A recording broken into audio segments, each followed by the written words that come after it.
இந்த மாதிரி உங்க வீட்டுக்கு அம்மன் அலங்காரம் பண்ணணும்னு நிறைய பேர் கேட்டுக்கிட்டே இருக்கீங்க. ஆனா என்னென்ன மெஷர்மெண்ட்ஸ் கொடுக்கணும்ன்றதுல எப்பயுமே உங்களுக்கு ஒரு கன்ஃபியூஷன் இருக்கு. இந்த வீடியோல எப்படி ஒரு ஆர்டரை ப்ராப்பரா கொடுக்கணும்ன்றத நான் சொல்றேன் வாங்க. உதாரணத்துக்கு இதுதான் உங்க வீட்டுல இருக்க சிலைன்னு வச்சுக்கோங்க.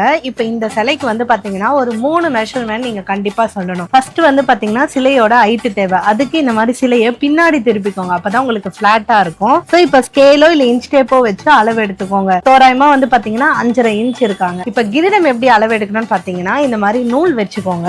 இப்போ இந்த காதுல இருந்து இந்த காது வரைக்கும் இருந்தா போதும், இதுவே கரெக்டானது. இந்த அளவை இன்ச் டேப்ல மெஷர் பண்ணீங்கன்னா நமக்கு வந்து பாத்தீங்கன்னா 1.5 இன்ச் வருது. இதுதான் கிரீடத்துக்கான மெஷர்மெண்ட். இந்த மெஷர்மெண்ட் எங்க கிட்ட சொல்லிட்டீங்கன்னா நாங்க உங்களுக்கு அதுக்கு செட் ஆகக்கூடிய ஒரு 4-5 கிரீடம் வந்து காட்டுவோம். அதுல நீங்க செலக்ட் பண்ணிட்டீங்கன்னா அந்த கிரீடம் உங்க சாமிக்கு இந்த மாதிரி பெர்ஃபெக்ட்டா பொருந்தும். சோ இது ரொம்ப ரொம்ப தேவை. 3வது மெஷர்மெண்ட் என்னன்னு பாத்தீங்கன்னா இந்த காதோட அளவு. இந்த மாதிரி நூல்ல வச்சீங்கன்னா 3/4 இன்ச் வருது. இந்த 3 மெஷர்மெண்ட் சொன்னாலே போதும். இந்த மாதிரி அம்மன் அலங்காரத்துக்கு தேவைப்படக்கூடிய எல்லா பொருட்களுமே நாங்க உங்களுக்கு எடுத்து கொடுத்துருவோம். எங்க கிட்ட என்னென்ன அலங்கார பொருட்கள் இருக்குன்னு தெரிஞ்சுக்கோங்க.